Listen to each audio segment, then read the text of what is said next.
Hey guys, and welcome back to my channel. So as you can see today, we have a very different setup. I have some guests here.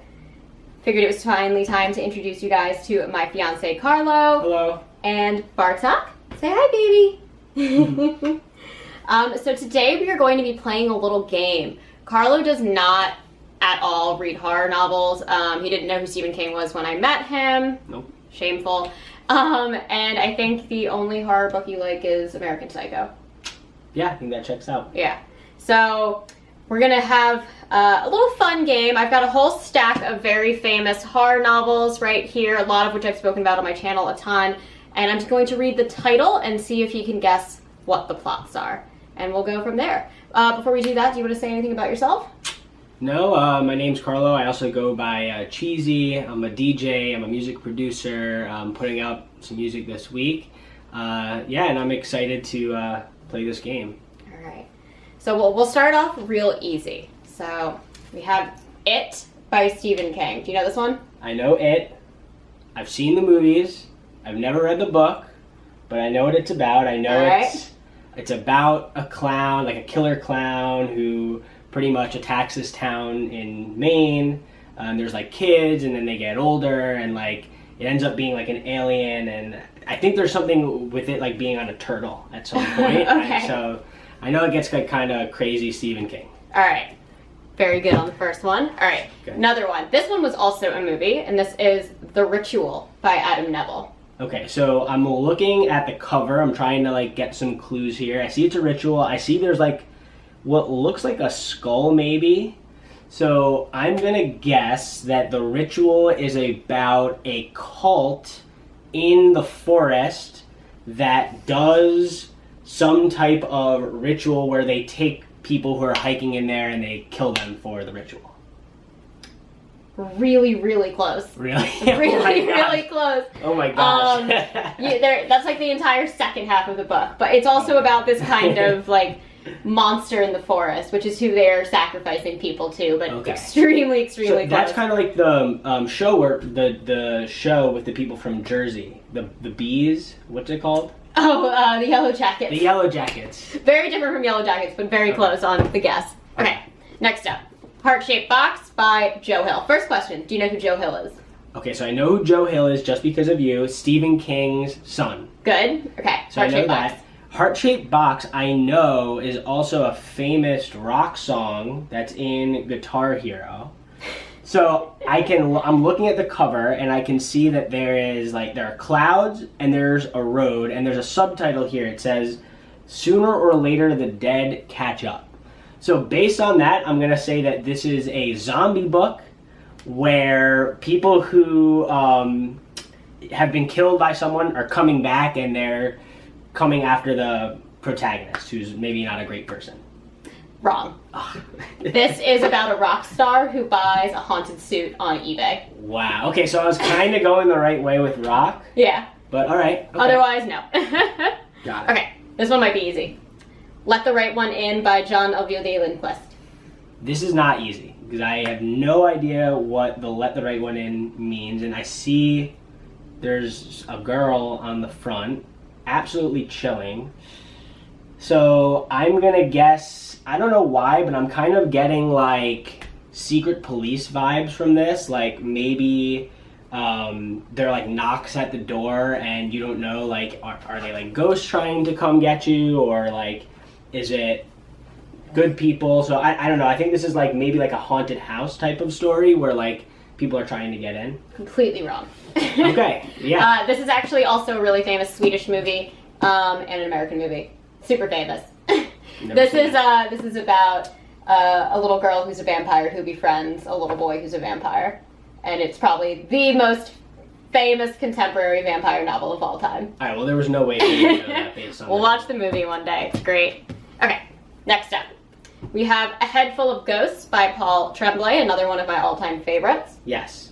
All right, so Head Full of Ghosts, and then I see that there's like a kind of like a spooky house. So I'm gonna guess that this is a haunting book, and maybe the person either like can only see dead people and they think maybe that they're schizophrenic or something, but they're actually seeing dead people and it's real, and like it's a scary story about that. Somewhat close, but totally wrong. This is about schizophrenia. Oh, okay. You're correct on that. It is about a girl who may or may not be schizophrenic or possessed by a demon, and her parents decide, instead of getting the church involved, to film a reality television show about it. That sounds fun, actually. It's really, really good. You would actually really like this book because it's set in the 80s. I'll give you that. But this is my best friend's Exorcism by Grady Hendrix. Okay, so yeah, I will say I love the cover already. It's kind of giving like Goosebumps vibes, actually, kind of. Mm-hmm. All right, but it says my best friend's Exorcism. I see that there's like some balloons in it. There are like crows, and then there's someone who looks to be possessed. So I'm gonna guess that this is an exorcism type book where someone is possessed and like her friends may be trying to save her, and like the possessed friend is like doing all this crazy stuff to her. Yeah, pretty accurate. Would it freak you out if I told you this is also a comedy?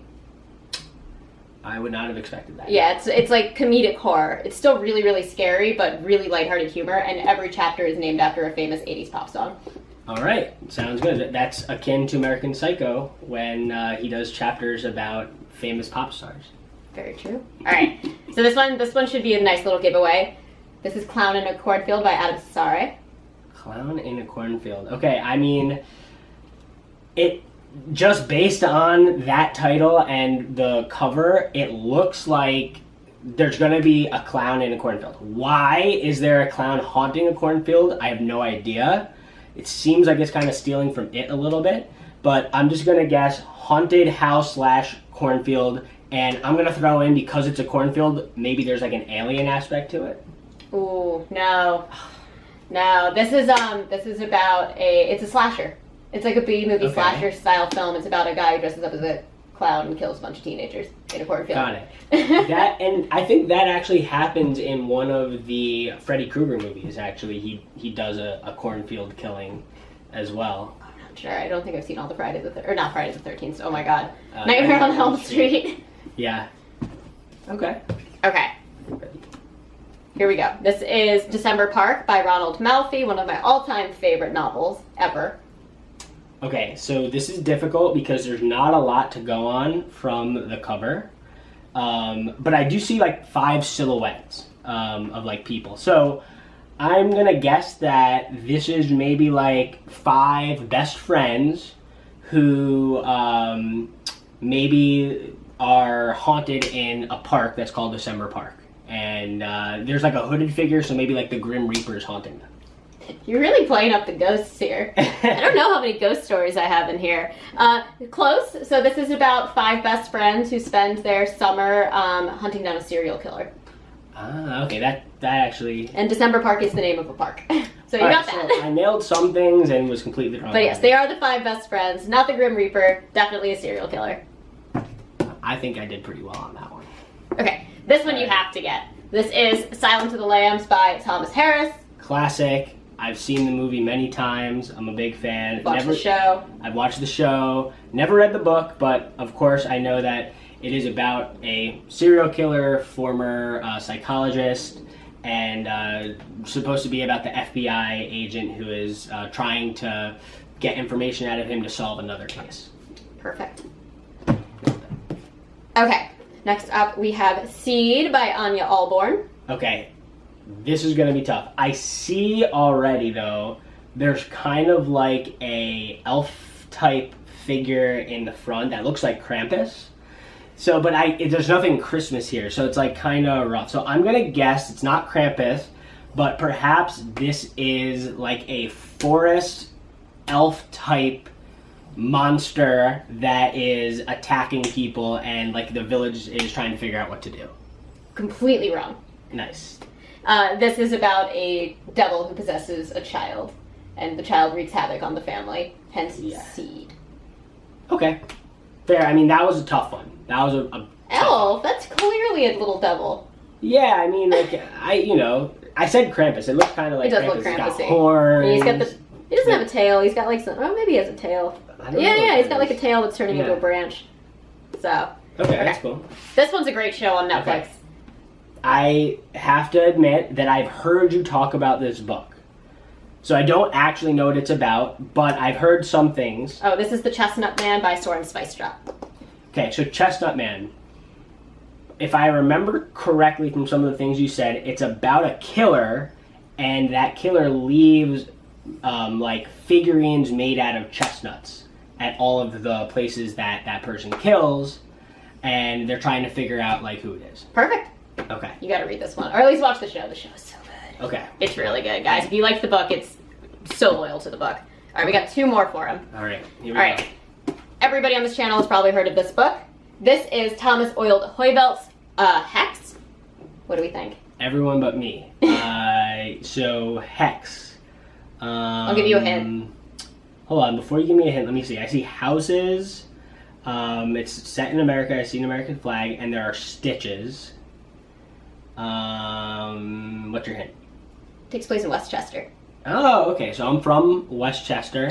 Hopefully Westchester, New York. It might be Hudson Valley. It's definitely right up where you live. It's Hudson Valley. Yeah, Hudson Valley. Okay, all right, that's close.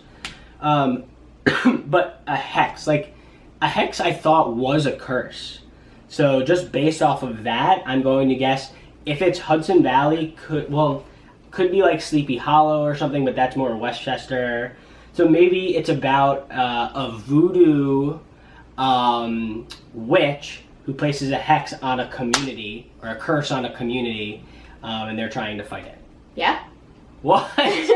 No way. The one thing you missed is that it takes place in modern times, so it's really, really dependent on technology as well. Oh, okay. Which is really cool. The witch is from like the 1600s, but the curse lasts throughout till modern times, and the witch is still around. Oh, yeah, so she's like this like walking corpsey thing that walks around the whole town. That was really close. I can't believe you got that. I have no idea. Okay, all right, and last but not least, I apologize for you for this, but this is House of Leaves by Mark Z. Danielewski. There's nothing on this. So it says House of Leaves. I'll give you a hint. You can look at the inside flap as well. Oh, okay. So I can see the inside flap. All right, so I'm looking at the inside flap. It looks like a table, and there's blood-stained stuff on it. So there's blood all over the place. I see a measuring tape. I see a stamp. I see a compass. So, and it looks like there's something maybe for like a tape measuring, like if you were to measure a dress or something. So I'm going to guess this is about a serial killer who is also a person that maybe makes clothes, and nobody suspects that it's that person because they're like super nice. Okay, I'm going to let you open the book. Look inside of it. Okay. All right, so now I actually don't know what this book is about, but I do recall you talking about how this is like a puzzle type book, and you have to like figure it out as you go. But I have no idea what it's about. This book is about a man who finds in a dead man's apartment a script about a movie that claims to have existed, about a family who lives in a house that is larger on the inside than it is on the outside, and when they go through the closets, they end up in a portal to another dimension. All of this is happening through the footnotes told by the guy who finds the script originally as he descends into drug addiction. It's also a love story. That would have been difficult to take just from that, yeah. But, maybe I was kind of close. Not at all. Well, not at all. All right, you did pretty well. Let's see. You got Hex for sure. You got the Chestnut Man. Let's see. You got Silence of the Lambs. I'll give you December Park. I was close. Close enough. I'll give you Best Friend's Exorcism. I got that one. I'll give you got Schizophrenia for Head Full of Ghosts, so I'll give you that. Maybe a half. Half. This one totally wrong. Ritual you got, and It. So that's 1, 2, 3, 4, 5, 6, 7, 8 books that you either fully nailed or like got enough of the premise that it kind of passes. That's pretty good. I think that's pretty good. And maybe that's a testament to the titles and like the actual pictures on the covers. Yeah. Like some of these are easy, but some of them, like if I had seen them in the store, like especially like this one, like My Best Friend's Exorcism, like I don't read books, but I saw this one time when we were in a bookstore and I was like, that looks cool. Like I might consider reading that. Whereas some of these books just look really like you have no idea what anything means when you look at the cover. You would actually probably love this book. It's so good. It's really funny too. And it's all everything's set in the 80s. So the whole thing is 80s pop culture references. Like they've got roller rinks and all of that jazz. I would like that. Yeah, you would. And we need to watch Let the Right One In. Definitely. I can't believe I've never made you watch that. All right, well, that is all that I have for you guys today. We still have Bart here. He seems to have gotten a little lazy. He's like, I'm so over this. It's hot. I don't understand what's going on. You want to say bye? Bye. Anyways, thank you guys so much for watching. As always, I post every Monday and Thursday, sometimes on Saturdays. And if you enjoy these videos, please hit the like and subscribe buttons down below. And we'll catch you all in the next one. Mwah. Bye.